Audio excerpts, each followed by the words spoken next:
the most important thing about an experience like this is it's not sitting there listening to people. Listening is good, writing down things is good, but you cannot win without a team. This is a team sport. Your team might not just be the people who are in your company, the people you've hired. Your team is anyone that can help you on your way to success. We call this effective networking. Raise your hand if you've ever been somewhere networking and you got all these business cards and never talked to anyone there again. Okay, so you've all been there. That means you didn't network. That just means you went somewhere. This is going to be effective. I want to tell you a very brief anecdote about networking. So as I said, my company is called Fletch. It's an effortless time and attendance technology. We sell it to universities. It helps them retain students because it automatically takes attendance. And if a student develops a pattern of absenteeism, it automatically notifies the school. Employers use it for timesheet verification to make sure they're accurately paying for hours that are worked, right? So that's what we do. So this is how I worked networking. Number one, it's about relationships, meaningful relationships. I was a part of Ocean Accelerator. There's a gentleman named Luke Dooley who's a part of Ocean Accelerator. I said, hey Luke, we're raising $1 million. When you have an idea, you need to always be talking about it, always on your pursuit. Luke said, oh, I know a guy in New York who runs a show called The Pitch. It's a podcast, why don't you go on it? I went on The Pitch, did well, enjoyed myself, and then they sent someone out to our office in Cincinnati to interview me, right? They hired a freelancer to come record the interview. So once I did the interview with the freelancer, I said, hey, what is it you do when you're not freelancing? She says, oh, I work for NPR. Gee, I've heard of NPR, you don't say. I've also heard of a company called Fletch.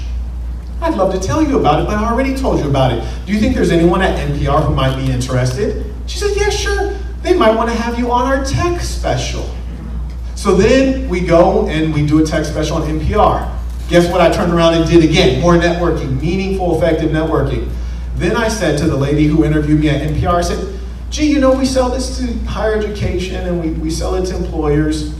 Anyone you know in higher education or any employers who might want to make sure that they're accurately paying hours? She says, no, I don't think so, but I do know someone at Cincinnati Public Schools, which is one of the largest school districts in the country. I can introduce you. I said, gee, you know what? I love that introduction. Effective networking. Why was I able to do that? Because every time I went into network, I went in with a goal. I didn't go in saying, I'm just going to show up at this place. I went in saying, I'm going to network, I'm going to meet people who either have the same goals or people who have the introductions that I need. I'm going to make sure that I follow up. So we're going to do this. Everyone in this room can be a resource to you. So this is what we're going to do.